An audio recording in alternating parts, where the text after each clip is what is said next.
If you've ever been taught to calm your nervous system by looking around the room, slowly turning your head, letting your eyes land on things, then you already know one fantastic way to orient yourself. But here's what nobody tells you: that's just one way. And for some of us, it's not even the best one. There are loads of ways to orient your nervous system back to safety, and most people have only ever been shown the visual one. So in this video, I want to open that right up to you. So if we haven't met before, hi, I'm Mercedes and I'm a somatic yoga teacher. I help overwhelmed women get out of their heads and back into their bodies. And I've spent years working as a yoga teacher, working on myself and my own nervous system, and also overcoming my burnout and trauma and late diagnosis of ADHD and autism, and know that there's not just one size fits all for all these things that we do. And orientation is a perfect example of that. It's one of the most powerful things you can do to your nervous system. And it's the way it's taught almost always just scratches the surface. So what you're going to walk away with today is you'll understand what orientation actually is and why it works so well to calm you down. Plus a little bit of the real science underneath it, not too complex, keep it nice and simple. And then instead of one practice to try, you'll walk away knowing you have a whole menu of ways to orient yourself. So you can find the ones that actually fit you and your life instead of forcing yourself to do the version that doesn't land. So let's get started with what orientation actually is.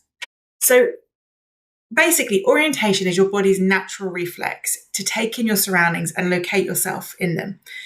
And the most natural way to take in your surroundings is through the eyes, which is why that's the way that's normally taught. But that this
as the main way to teach orientation, and it's really important to learn that way. So, if you haven't practiced before, the best way to do it is to just have a soft gaze and look around your room, look at the objects in your room and move very slowly. Allow your eyes to move around things and just look around slowly at everything around you. And that is using your eyes to orient.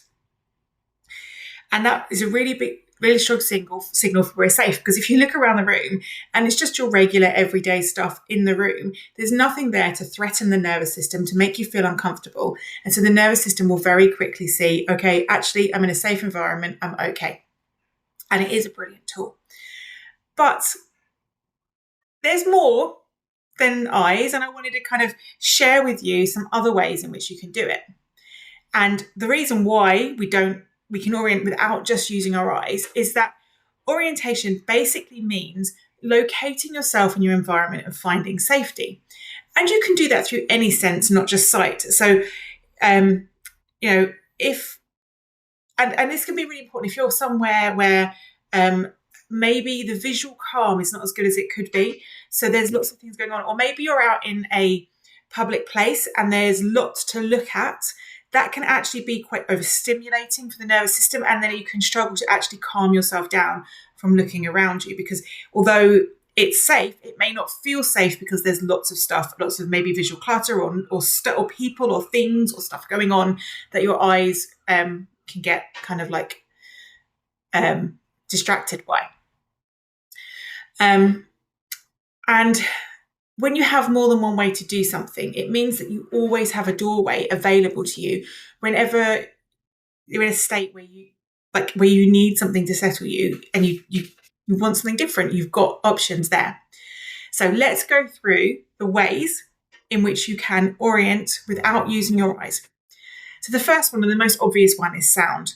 So we're a lot more aware of sound than we actually realize because our eyes take over. But if you can sit and just tune into sounds, you can let your ears map the space that you're in, maybe hearing sounds that are very close to you, sounds that are very far away.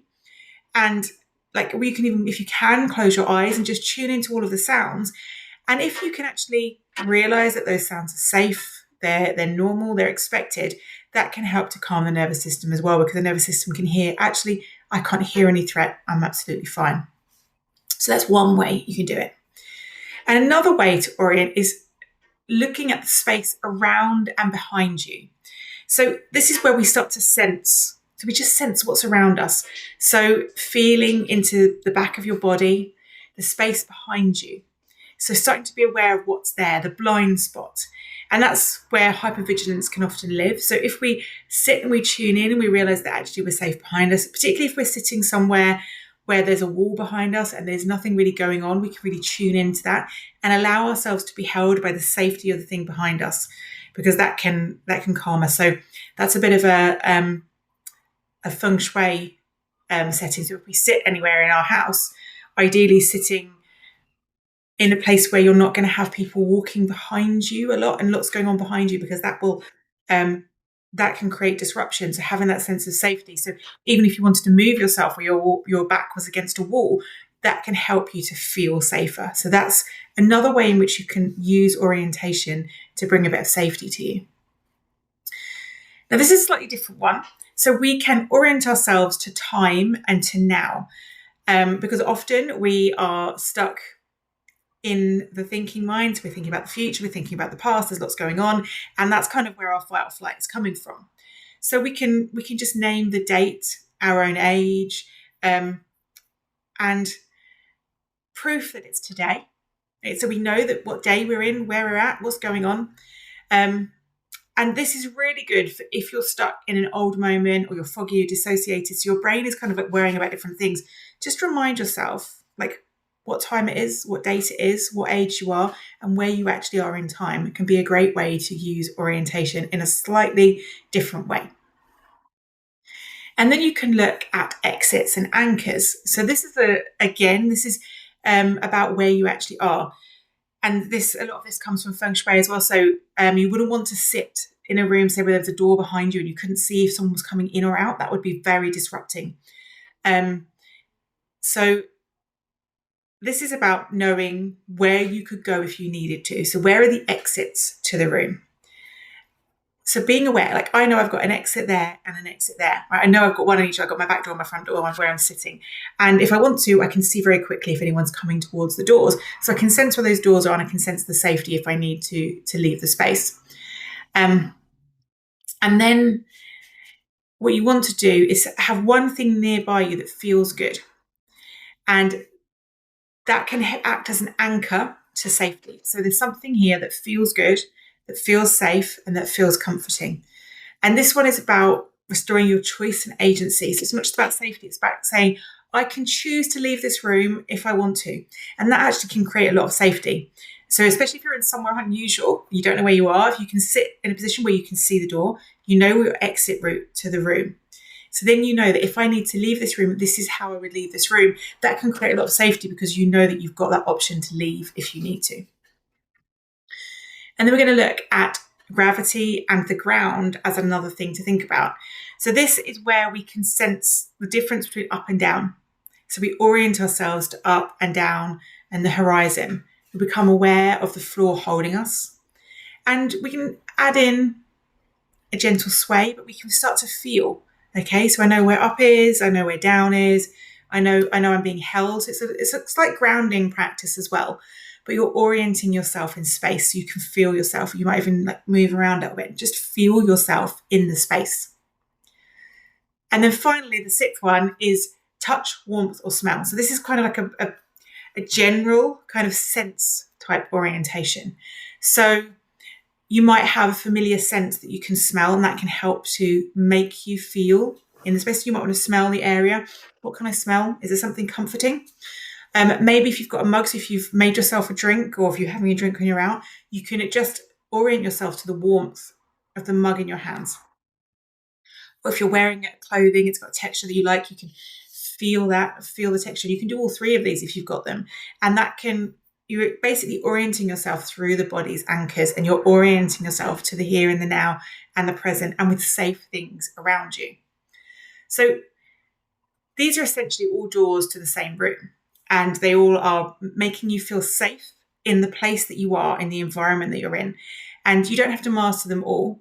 You just need to know that they're there. So if you're looking around, you want to look around your space, it's not calming you, it's not orienting you, you can maybe use something else for that orientation practice to kind of help you feel safe where you are in the moment, in the time, in the space. And those are some options you've got. And get curious with them. Get curious about which one your body responds to the most. You may find that one of these practices, you try it out and you think, oh, I absolutely love this, but the orienting around, I find it really tricky with the eyes and I get distracted and it doesn't help me concentrate. And the whole idea of all of these practices is to let yourself know that I'm here and I'm safe. So if this opens something up for you, this is exactly the kind of thing we go deeper on inside the Somatic Yoga Collective, and particularly with the Neural Rewiring Challenge, where you can try some of these practices out for yourself in more detail and get involved with community support. So, and the Somatic Yoga Collective is a small community that I own for women who want to feel calmer in their bodies. And it's not a one size fits all, but we explore different practices and different tools so you can build your own toolkit and have something that fits you. It's just $7 a month to join, and you can try the whole thing for free for 7 days first and have a look around, try a few things and see how your body responds. And if it's not for you, you've lost nothing. So I put the link in the description below, and I'd love to see you on the inside. And remember, if you like this video, to like and subscribe so that other people get to see it, or add a comment, ask a question, drop it below. And I'd love to see you on the inside.